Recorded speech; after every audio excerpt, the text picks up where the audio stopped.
σύστημα εναλλακτικής επικοινωνίας, εκπαίδευσης και ανάπτυξης δεξιοτήτων με το Mind Express. Όπως βλέπετε είναι ένα tablet που έχει γύρω σκληρή θήκη. Έχει μια θήκη μεταφοράς σαν τον που μεταφέρεται, η οποία μπορεί να κρεμαστεί και στο νόμο του παιδιού. Το τάμπλετ έχει επίσης τα κορδόνια του τον ημάντα του για να κρεμαστεί στον ώμο.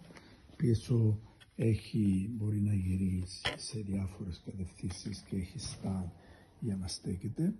Και βέβαια έρχεται μαζί και ο φορτιστής του συστήματος. Εδώ, έτσι για να δείξουμε 2-3 παραδείγματα. Θέλω να πάω εκδρομή. Θέλω να πάω εκδρομή. Και διαβάζει αυτόματα το σύστημα. Θέλω να φάω λουκάνικο. Θέλω να φάω λουκάνικο.